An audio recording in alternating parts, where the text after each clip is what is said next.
adwa bedo ratego. Inyalo miel ka kwayi ni miel.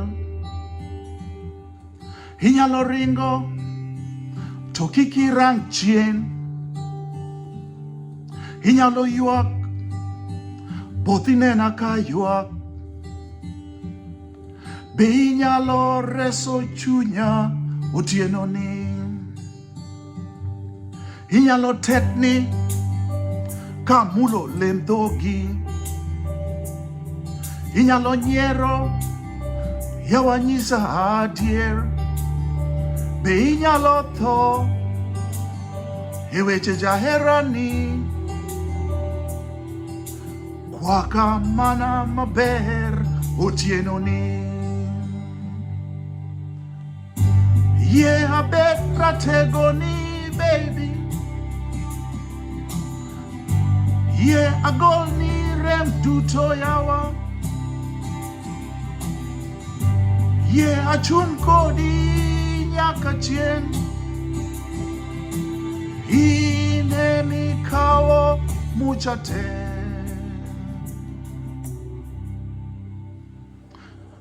Inyalo wacho Nyasa achiel ni mara.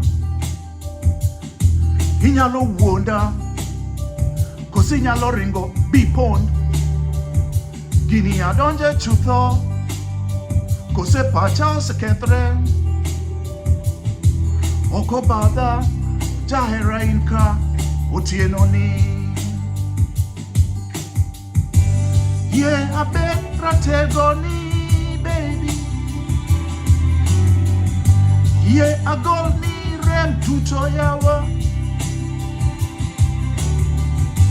Ye achung kodi nyaka chien. In emikawo mucha te.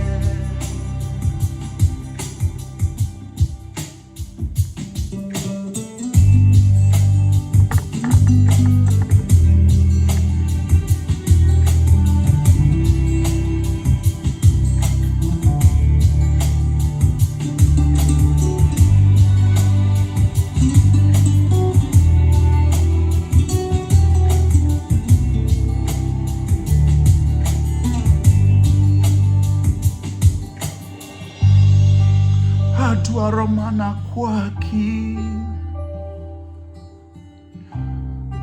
Adwaro mana kwaki yawa. Oh yeah. Gini adonje chutho kose pacha osekethre. Oko badha jahera inka otieno ni.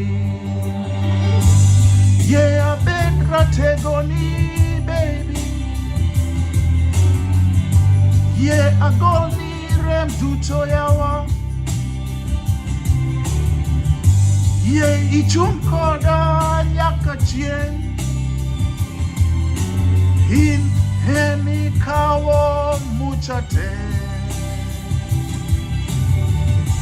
Kendo aye bedo ratego. Ye agol ni rem duto yawa. Ye achung kodi nyaka chien. Emigolo mucha te. In emigolo mucha te. Han abedo ratego ni.